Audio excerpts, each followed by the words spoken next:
Bienvenue encore une fois à ce message en ligne de l'Église Sœurville Baptist Church. Pasteur Michel à votre service, au service de notre Seigneur Jésus dans sa parole. Juste une petite annonce, aujourd'hui c'est le 16 juin, le message que je vous mets sur YouTube cette semaine. En effet, c'est le message que je prêcherai à l'Église le 25 juin. La raison pourquoi, parce que la semaine prochaine, je serai en vacances. Donc, le message de la semaine prochaine, je l'enregistre aujourd'hui. Par contre, la semaine prochaine, il n'y aura pas de message YouTube avant le 30 juin. Je vous remercie de votre patience. Je vous remercie du fait que vous écoutez ces messages. J'espère que ça vous encourage, ça vous apporte réconfort, peut-être un défi dans votre marche avec le Seigneur Jésus. Vous savez, le but, c'est de prêcher la parole de Dieu, partager la parole de Dieu, qu'on puisse mieux en bénéficier et de s'approcher du Seigneur Jésus de jour en jour. Davantage. Voulez-vous vous joindre à moi pour la prière à ce moment ici, s'il vous plaît? Mais Seigneur Jésus, encore une fois, nous venons ensemble dans ta parole. On te demande, Seigneur, par la puissance de ton Saint-Esprit, que tu puisses nous aider, nous guider, nous diriger, Seigneur, à ta sagesse qui est ta parole.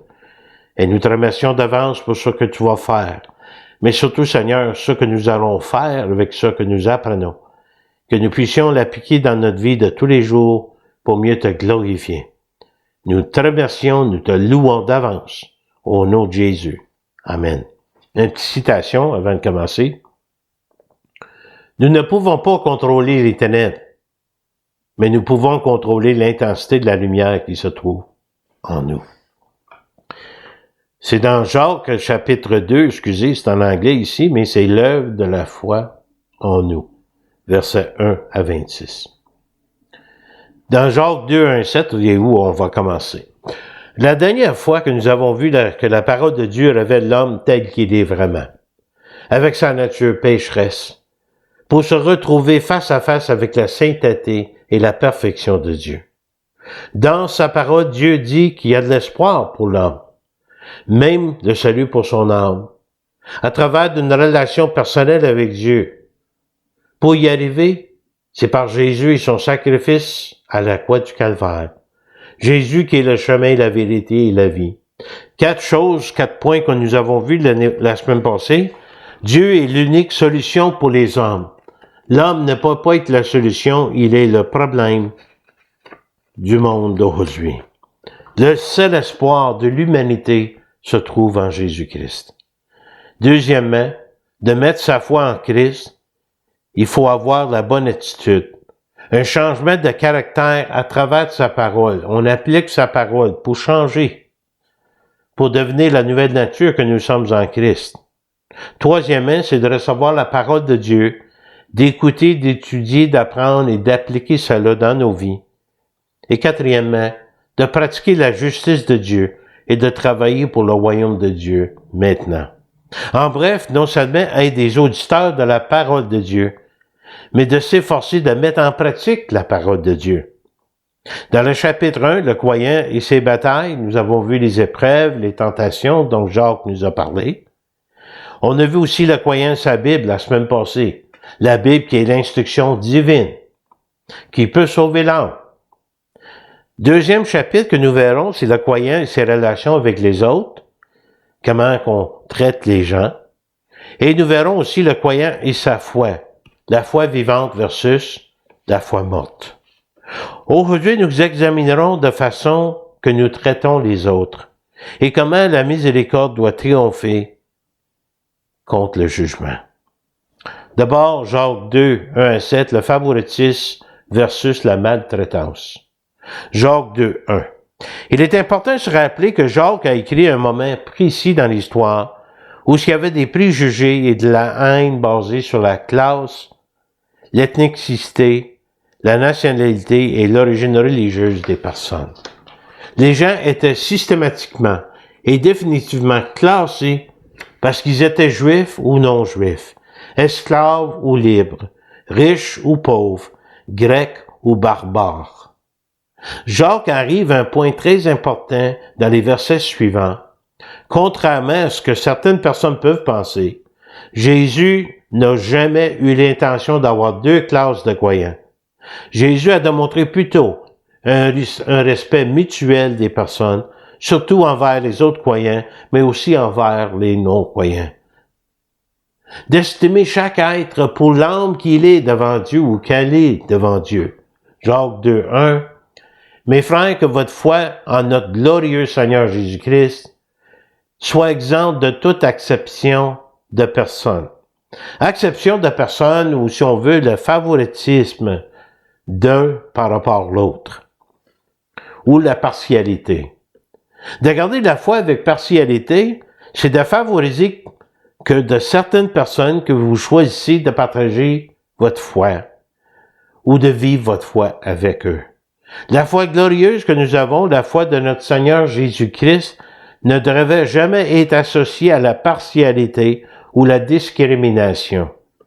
Personne ne doit être élevé au-dessus des autres et en même temps, personne ne doit pas être abaissé sous les autres. Nous ne devons pas faire preuve de partialité, mais plutôt d'avoir une considération pour chaque personne et de valoriser chaque âme que Dieu a créée. Vous savez, le Seigneur de gloire lui-même n'a pas montré aucune partialité. Donc, ceux qui placent leur foi en lui ne devraient pas non plus. Deutéronome 10, 17.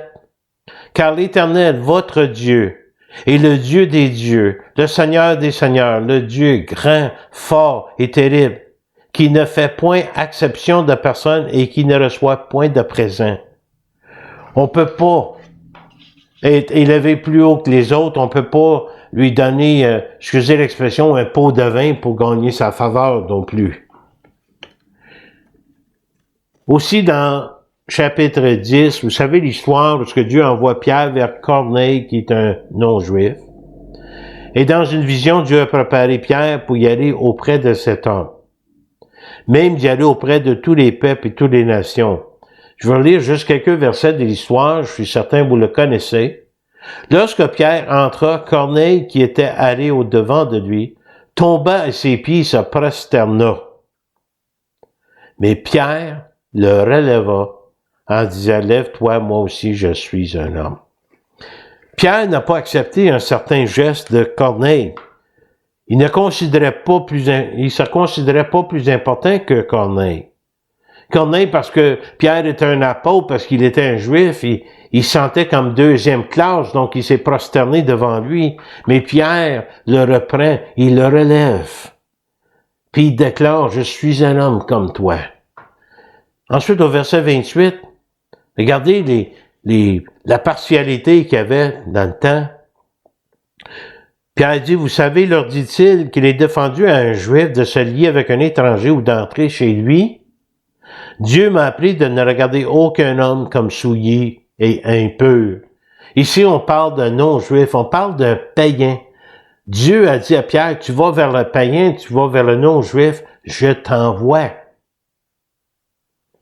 Et regardez au verset 34. Alors Pierre, ouvrant la bouche, dit, en vérité, je reconnais que Dieu ne fait point exception de personne. Dieu a également montré à Paul ce même principe. C'était la raison pour laquelle Paul est allé partout où il pouvait aller, avec le message à qui il pouvait aller. 1 Corinthiens 9, 19. Car bien je suis libre à l'égard de tous, dit Paul, je me suis rendu le serviteur de tous, afin de gagner le plus grand nombre. Paul, il a fait ce qu'il fallait faire. Il n'a pas vu quelqu'un qui était digne, qui leur partage l'Évangile, d'autres qui n'étaient pas dignes. Ils étaient tous dignes d'entendre Paul et l'Évangile de Christ. Et Paul le savait, le prix de chacun des âmes qu'il allait visiter, voir et avec qui il partageait. Mais pour revenir à l'Assemblée, ici à Jérusalem, il y avait de la partialité parmi les frères. Et Jacques en donne une illustration ici, où les gens étaient traités en fonction de leur statut social. 2 hommes, 2 traitements différents. Et pourtant, tous les 2 sont censés être des croyants en Christ. Jacques 2.2. Supposez en effet qu'il entre dans votre assemblée un homme avec un anneau d'or et un habit magnifique, et qu'il rentre aussi un pauvre misérablement vêtu. L'homme riche On nous dit même dans certains commentaires qu'il y avait une bague d'or, des vêtements raffinés. Il n'y avait que quelques personnes qui pouvaient réellement se permettre une bague comme telle et un signe de prospérité. C'est sûr que ça pouvait attirer l'attention des autres. Mais dans un autre particulier, il y avait même une entreprise où les gens pouvaient louer des bagues pour des occasions spéciales. Si tu n'étais pas riche, tu pouvais te permettre à louer une bague pour paraître riche. L'homme pauvre portait ce qu'il pouvait se permettre. Ici, il portait des vêtements sales, semblable à un mendiant possiblement. Son statut social, évident à tous, il était probablement méprisé. Il l'est, on le voit. Vous savez, même ici au Québec, à un moment donné, il y avait des prédicateurs qui s'habillaient en fait avec des vieux jeans, même des jeans troués, pour montrer, d'essayer de prouver à quel point qu'ils étaient bien ordinaires. Vous savez, là, vous n'êtes pas là pour impressionner personne de la manière que vous habillez. C'est le cœur qu'on doit regarder. Moi, j'ai déjà porté habit, cravate, là, je m'habille assez bien, mais pas pour attirer l'attention à moi, mais pour démontrer un certain respect pour la position que j'occupe. Tu sais, on n'arrive pas là en guenille, là, ou bien que ce soit mon statut social. Jacques 2,3. Si tournez vos regards vers celui qui porte l'habit magnifique, vous lui dites, toi, assis-toi ici à cette place d'honneur. Et si vous dites au pauvre, toi, tiens-toi là, debout, ou bien assis-toi au-dessus de mon marchepied. Ne faites pas en vous-même une distinction, et ne jugez-vous pas sous l'inspiration des mauvaises pensées. Qu'est-ce que Jacques est en train de dire? Il favorise l'un par rapport à l'autre, de faire attention à l'homme riche, lui donner la meilleure place, en s'assurant qu'il est à l'aise, traité comme un dignitaire. Mais pour l'homme pauvre, on lui demande soit de rester debout ou de s'asseoir au pied de quelqu'un, et quasiment comme un marchepied, espérant probablement de la garder hors de vue de ceux qui étaient honorés, hein?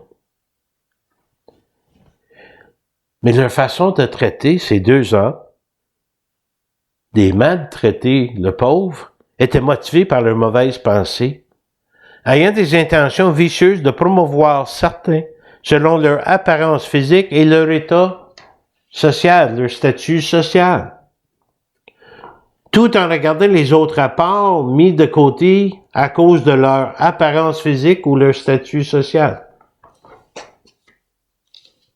Voilà la forme de vanité religieuse et d'hypocrisie. L'homme riche a été flatté et élevé devant les autres, a reçu la meilleure place dans la synagogue. L'homme pauvre a été insulté, maltraité, voire négligé, traité comme un meuble pour l'autre puisse s'accoter ses pieds, au-dessus de mon marchepied. Et Jacques le rappelle, et à nous, à tout le monde, pourquoi Jésus est venu, pour qui il est venu. Jacques 2,5. Écoutez, mes frères bien-aimés, Dieu n'a-t-il pas choisi les pauvres aux yeux du monde pour qu'ils soient riches en la foi et héritiers du royaume qu'il a promis à ceux qui l'aiment? Dieu a choisi les pauvres d'abord, les pécheurs, ceux qui sont dans le besoin spirituel, les rejets de la société parfois, pour être des héritiers du royaume. Le plus pauvre doit avoir accès. Ayant des besoins auxquels l'Église aurait pu répondre, ce pauvre homme est habillé en guenille comme un mendiant. Mais les autres ne la considèrent même pas, même si c'est l'un des leurs. Il était croyant lui aussi. De faire preuve de partialité, peut-être que nous comprenons mal ce qui est important et béni aux yeux de Dieu. Pour qui il est venu? Pécheur, rejeté société, rejeté du monde, mais pas de Dieu. Pour avoir de la partialité, nous avons peut-être un côté égoïste, peut-être nous favorisons l'homme riche par rapport à l'homme pauvre parce que nous croyons que nous pouvons en obtenir plus avec l'homme riche. Il peut nous faire des faveurs que l'homme pauvre ne pourra jamais faire. Montrer de la partialité, peut-être nous soucions plus de l'apparence extérieure de la personne que l'intérieur de son cœur. 6 et 7. Et vous avez ici le pauvre. Ne sont pas les riches qui vous oppriment et qui vous traînent devant les tribunaux? N'est-ce pas? Ne sont ça, je suis pas sûr du français ici, pourtant je pense ça sur un site, là, qui outrage le beau nom que vous portez. Le pauvre, il est déshonoré, maltraité, même s'il était un croyant, un enfant de Dieu, même s'il faisait partie du corps de Christ. C'est ça qui est le plus triste. Donc, ces gens qui démontrent un favoritisme envers l'homme riche blasphèment le noble nom de Christ. Christ en avait de nombreux opposants à lui, certains riches qui menaient les pauvres devant les tribunaux à cause de Christ. Cela semble faire référence à Matthieu 11,5. Et les pauvres se voient prêcher l'Évangile, ceux-ci crurent au Seigneur et trouvèrent son salut, tandis que les riches le méprisaient, ils négligeaient et le persécutaient. Dieu œuvre dans le but d'apporter de l'unité chez les croyants. Je vais vous partager quelque chose à part qui va dans la même idée de pensée. Éphésiens 2,14. Car il, Jésus, est notre paix, lui qui des deux n'en fait qu'un, et qui a renversé le mur de séparation, l'inimitié. Ils étaient comme des ennemis. On parle ici des païens, puis on parle des Juifs au temple. Il y avait un mur de centrale de séparation visible qui séparait la cour des gentils ou les païens avec les endroits accessibles uniquement aux Juifs. Selon les Bibles d'études de John MacArthur, Paul fait référence à ce mur comme un symbole discriminatoire au niveau social religieux et les rituels religieux et traditionnels qui séparent les Juifs et les païens. Il y avait un mur visible. Mais parfois, entre deux nations, deux peuples, il y a des murs invisibles. Mais ils sont là, néanmoins. Ayant anéanti par sa chair la loi des ordonnances et ses prescriptions, afin de créer en lui-même, avec les deux, un seul homme nouveau, en établissant la paix. Je vais vous donner une petite illustration, c'est quelque chose qu'on a vécu ici à l'église de Saurville. Je m'en souviens de la première fois que nous avons eu un service bilingue. C'était l'action de grâce. Et ces versets faisaient partie de mon message. Le mur de séparation dans le temple était visible entre les Juifs et les païens. Mais il était là quand même. Mais nous savions tous qu'il y avait des différences culturelles, anglophones, francophones. Peut-être des vieilles blessures du passé entre les anglophones francophones. Peut-être qu'il y avait encore un mur invisible. Mais chacun a fait sa part et on s'est ressemblé pour la cause de l'Évangile. Cette unité s'est trouvée. Elle n'est pas venue automatiquement. Il y a eu de la prière, il y a eu des concessions. Mais nous sommes témoins de la façon dont Jésus a arrangé les choses comme lui seul pouvait faire. Pour sa gloire, louez le Seigneur. Nous prenons le repas du Seigneur une fois par mois, au début du mois, ensemble, anglophones, francophones, quelles que soient nos différences, on est un en Christ. Petite question. Voulons-nous partager notre foi ou le message de l'Évangile uniquement avec ceux qui nous ressemblent? Voulons-nous ressembler pour être avec ceux qui sont semblables à nous pour louer le Seigneur? Ou sommes-nous prêts à partager avec tout le monde? D'y aller vers ceux qui sont différents de nous?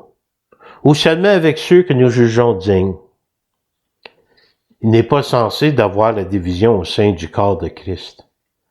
À travers de Christ, les hommes sont amenés à l'unité dans une nouvelle vie commune.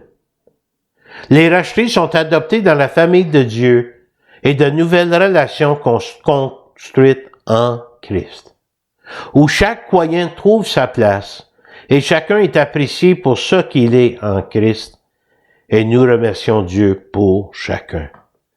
Le favoritisme ou la maltraitance, versets 1 à 7, la miséricorde versus le jugement, Jacques 2, 8 à 13. Jacques va plus loin dans ce principe, en montrant comment toute partialité de notre part affectera directement tout ce que nous prétendons faire pour le Seigneur. Après avoir reçu la miséricorde pour nous-mêmes, nous devons le transmettre aux autres, l'accorder aux autres aussi. Tous les hommes sont en effet nos voisins, et nous sommes appelés à les aimer. C'est ce que Dieu commande et attend de nous. Si vous accomplissez la loi royale, selon l'Écriture, tu aimeras ton prochain comme toi-même, vous faites bien. Mais si vous faites exception de personne, partialité, favoritisme, vous commettez un péché et vous êtes condamnés par la loi comme des transgresseurs.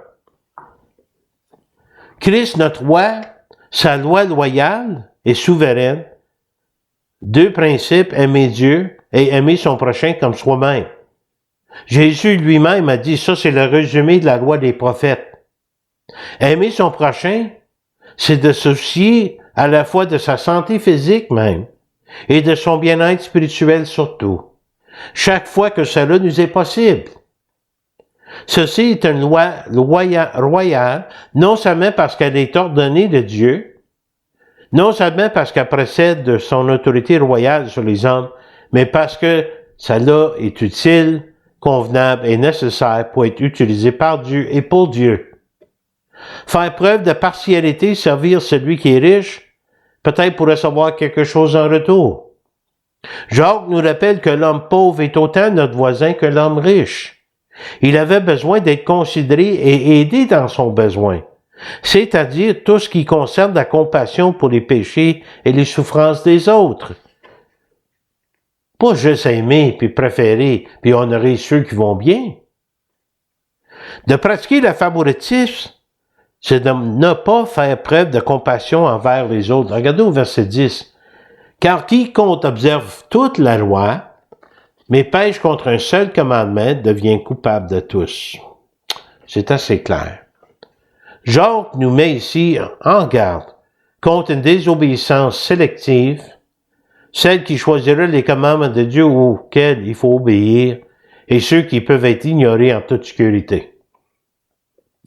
On ne peut pas ignorer les deux de base. Aimer Dieu, aimer son prochain comme soi-même ne peut pas être ignoré. Regardez au verset 11. En effet, celui qui a dit « Tu ne commettras point d'adultère » a dit aussi « Ne tueras point ». Or, si tu ne commets point d'adultère, mais que tu commets un meurtre, tu deviens transgresseur de la loi. De dire « Tu appartiens à Dieu », mais de ne pas aimer ton prochain est contradictoire, est un péché. Assez intéressant. Jacques, plutôt, amène ça assez loin. Parler et ajuster comme devant être jugé par une loi de liberté, car le jugement est sans miséricorde pour qui n'a pas fait miséricorde, mais la miséricorde triomphe le jugement. Appeler une loi de liberté parce qu'elle est librement et volontairement observée par le régénéré, le racheté en Christ, pour qui elle n'est ni un fardeau ni une servitude. Si tu comprends l'amour que Dieu a eu pour toi, qu'il a pour toi en Christ, tu vas pouvoir aimer les autres avec ce même amour qui est en toi. Faites preuve de miséricorde envers les autres, afin que nous puissions recevoir miséricorde pour nous-mêmes. Et cela va construire l'unité entre croyants. Juste une petite citation. Il ne faut pas penser que la miséricorde de Dieu soit l'approbation du péché. Qu'est-ce que je veux dire là-dedans? D'abord, on doit aimer les pécheurs, mais on ne doit pas les affermir. Affermir, c'est-à-dire approuver leurs actions. De démontrer la miséricorde, la compassion, c'est parce qu'on les a à cœur, mais on n'approuve pas ceux qui font de mal. Nous arrivons avec la miséricorde versus le jugement, Jacques 2, 14 à 20, la foi vivante versus la foi morte. Nous avons vu ça en partie il y a une couple de semaines. Au chapitre 2, nous avons vu jusqu'à maintenant, aujourd'hui, le croyant et les autres, notre façon de considérer ou de traiter les autres. Maintenant, on parle de le croyant et sa foi. La foi vivante, sinon, ce n'est pas un croyant, puis il y a une foi morte. Avoir la foi, faire tout ce que Dieu nous demande, aller vers les bonnes œuvres qu'il nous a préparées d'avance, est une démonstration une foi vivante en action d'amour et de compassion. Jacques 2,14. Mes frères, que sert-il à quelqu'un de dire qu'il a la foi s'il n'a pas les œuvres? La foi peut-elle le sauver? Il fait une distinction ici parce que tu as dit quelqu'un a la foi, puis de montrer qu'ils ont la foi, c'est deux choses. Le genre de foi, ce qu'on dit tout simplement, ne peut pas sauver. Une confession de foi sans aucune preuve externe, une preuve que la personne est vivante en Christ, est ce que la personne prétend d'être en Christ. La foi confessée peut parfois n'être qu'une simple déclaration intellectuelle, dépourvue d'engagement et d'obéissance active.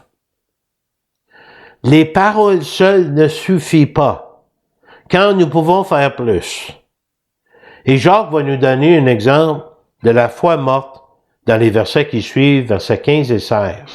Il donne un exemple.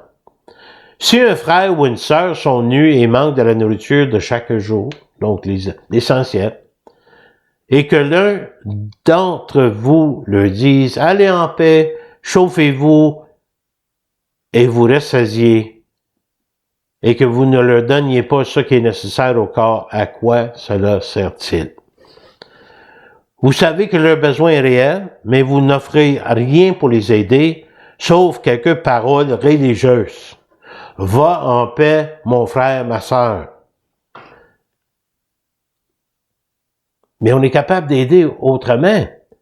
Je peux mettre ma foi en pratique. Peut-être le Seigneur me met à cœur de donner du linge, de lui payer un repas, d'offrir un endroit de logement. Jacques 2, 17. Il en est ainsi de la foi. Si elle n'a pas des œuvres, les œuvres, elle est morte en elle-même. C'est juste des paroles. Mais quelqu'un dira, toi, tu as la foi et moi, j'ai les œuvres. Montre-moi ta foi sans les œuvres, qui est une foi morte, et moi, je te montrerai la foi par mes œuvres, la foi vivante. On n'est pas sauvé par les œuvres, mais pour les œuvres. Mais la connaissance intellectuelle de Christ n'est pas la foi salvatrice. Regardez Jacques 2, 19 et 20. Tu crois qu'il y a un seul Dieu, tu fais bien. Les démons le croient aussi, ils tremblent. Veux-tu savoir, ô homme vain, que la foi sans les œuvres est inutile? Les démons croient en Dieu. Ils reconnaissent que Dieu existe, ils ont déjà été témoins de sa puissance. Mais ce genre de foi ne fait rien pour les démons. Parce que ce n'est pas la vraie foi. D'abord, les autres ne peuvent pas être sauvés. Et cela est prouvé par le fait qu'ils n'ont pas d'œuvre. Ils font pas d'œuvre pour Christ. Par contre, ils ont des œuvres faites contre Christ pour Satan. Mais au bout de la ligne, de croire en Christ, c'est de vivre pour Christ. Les actions qui suivent. L'émotion qui suivent des babines, comme on dirait en québécois. Donc, la foi vivante versus la foi morte. Maintenant, il va donner deux exemples de la foi vivante. Un exemple que nous connaissons très bien, un exemple peut-être qu'on connaît moins bien. Deux personnes totalement différentes dans l'histoire, mais vous allez voir, sont importantes tous les deux. D'abord, Abraham, notre père, ne fut-il pas justifié par les œuvres lorsqu'il offrit son fils Isaac sur l'autel? Il disait qu'il croyait en Dieu, mais lorsqu'il a offert son fils, c'était la preuve. Il était prêt à passer à l'action pour Dieu à force qu'il croyait en lui. Tu vois que la foi agissait avec ses œuvres et que par les œuvres, la foi fut rendue parfaite. Ainsi s'accomplit ce que dit l'Écriture. Abraham crut à Dieu et cela lui fut imputé à justice et il fut appelé ami de Dieu. Il a fait preuve, il était prêt à faire des choses pour Dieu, pour montrer son amour. pas juste les lèvres qui prononçaient qu'il l'aimait. Vous voyez que l'homme est justifié par les œuvres et non par la foi seulement. Il y a une autre histoire, Rahab, la prostituée. Ne fut-elle pas également justifiée par les œuvres? Lorsqu'elle a reçu des messagers et qu'elle les fit partir par un autre chemin, il y avait 2 espions qui sont allés dans un pays étranger, puis elle les a épargnés, elle les a cachés, puis elle les a fait descendre par une fenêtre, si je ne me trompe pas. Elle a aidé à garder en vie les serviteurs de Dieu. Et donc, Jacques va finir ici, comme le corps sans âme est mort, de même que la foi sans les œuvres est morte. C'est simple. Il nous donne des exemples de la foi vivante. La semaine prochaine, dans 2 semaines, excusez-moi, vers le 30, nous verrons le comportement du croyant. Cette semaine, j'ai lu un article de dévotion de David Jeremiah qui a cité les mots de Warren Wiersbe, un homme qui parlait d'un certain sermon qu'il avait entendu il y a bien des années. Il nous décrit cela comme la suite, Warren Wiersbe, je le cite, « Parce que nous servons le Dieu Tout-Puissant, nous pouvons avoir confiance en lui qui va nous fortifier et nous donner la victoire. Parce que nous savons le Dieu Tout-Puissant, nous pouvons avoir confiance. Mais la vie apporte son lot de problèmes. Mais c'est à ce moment-là que nous devons regarder vers le haut, faire preuve de foi vers celui qui est invisible et revendiquer la victoire, le déclarer. La Bible nous dit de faire confiance en Dieu de tout notre cœur et nous pouvons aussi dire que avec toutes les épreuves, tribulations, problèmes et opportunités,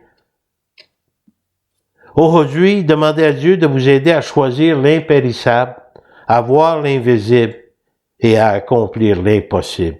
De laisser briller sa lumière en toi. Citation.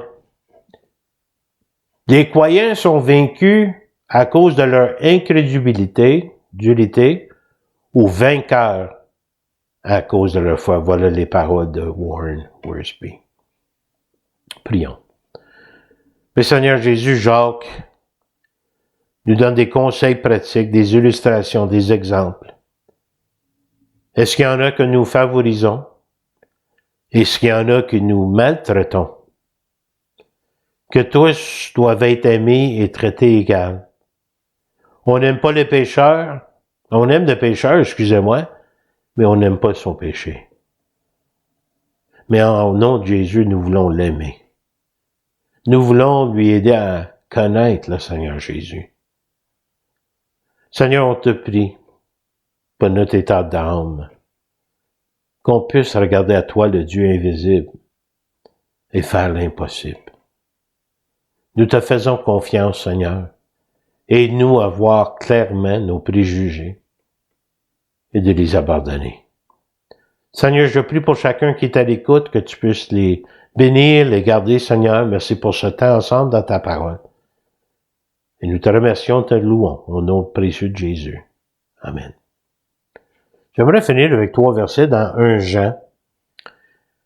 Jésus, est lui-même une victime expiatoire pour nos péchés, non seulement pour les nôtres, mais aussi pour ceux du monde entier. Si nous gardons ses commandements, aimer Dieu, aimer son prochain comme nous-mêmes, par là, nous savons que nous l'avons connu. Celui qui dit « je l'ai connu » et qui ne garde pas ses commandements est un menteur, et la vérité n'est point en lui. C'est juste des paroles. Mais celui qui garde sa parole, l'amour de Dieu est véritablement parfait en lui. Par là, nous savons que nous sommes en lui.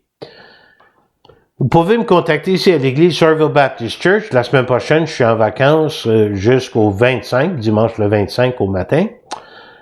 Et le téléphone, c'est 819-889-2819.